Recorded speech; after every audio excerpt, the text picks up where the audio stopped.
What's up, guys? Welcome back to Fishing Over Chicks Woodworking. My name is Peter, and today we are making one of the most useful scrap wood projects that I can remember ever making. This is a scrap wood project that I saw online, and I'm super excited to make it because it is definitely something that I need and something that is going to be super helpful. So let's just jump into it.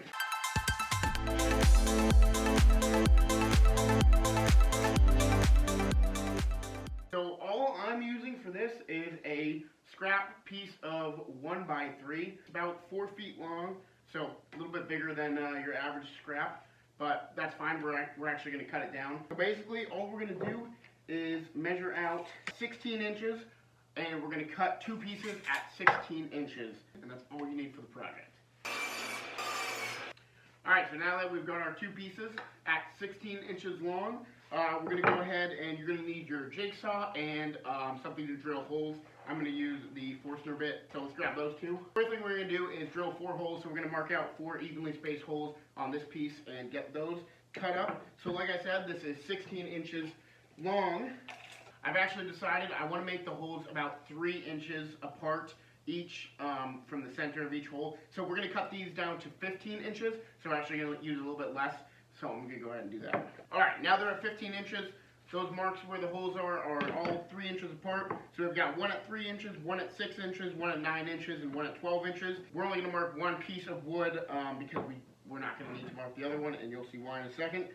So now what we're going to do is go ahead and clamp this down to your workbench. You probably should put a scrap piece of wood underneath it because we're going to be drilling straight through these and you don't want to drill into your workbench. So go ahead, put a scrap piece down that you can drill into and then clamp those on top of it. And just go ahead and drill those 4 holes going all the way through both of these pieces.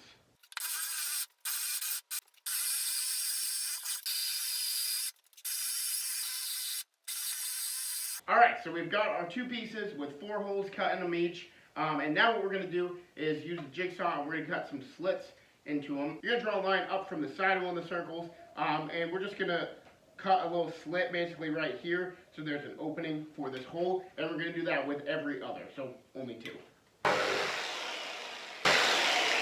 Alright, so there you have it. You've got 2 circles full and then 2 with a little slit in them. And then we're going to go ahead and do that with the other side as well. But you want to make sure that first thing you do is put them together, make sure those holes are right in the same spot, and then you're going to want to cut a slit in the other one. So we're not cutting the same here and here. We're going to want to do there and there. So I'm going to go ahead and mark them there and there just to make sure that I don't cut the same ones. Alright, and there you have it. You've got all those 4 cut out on top and bottom, and now you're basically done. So now let me tell you what this project is actually for with a little demonstration. First, to use these, what you're going to do is just place them far apart as you want, just like that. Again, remember, you want opposite sides. You want one with a slit across from one without the slit, just like that. And what this is it is a fishing pole holder. Now, this is something that I'm totally going to use, and I'm actually really happy I made because this is going to be super helpful for me because I don't have anywhere to store my fishing poles, and obviously, the channel is Fish Over Chicks Woodworking, so we love fishing here. So I don't know why I haven't done more fishing-related content, but anyways, here's how this works. You take the bottom end, and you put it through that hole, just like that, and then you take the top, and it slides right into that little gap you made right there. So now you have a fishing pole holder, just like that.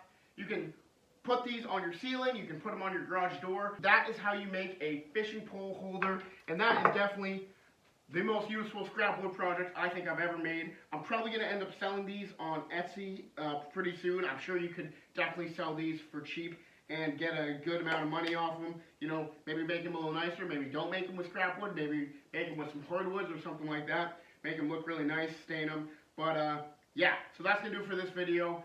Super happy with the way it came out, and I'm really happy I decided to make this project because it is totally something I'm going to use all the time.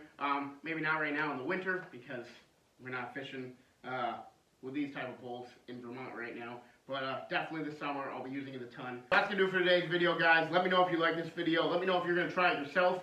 Again, as always, comment down below any other videos you'd like us to make. We'd be happy to make. But yeah, until next time, please like, comment, subscribe, and we'll see you in the next one.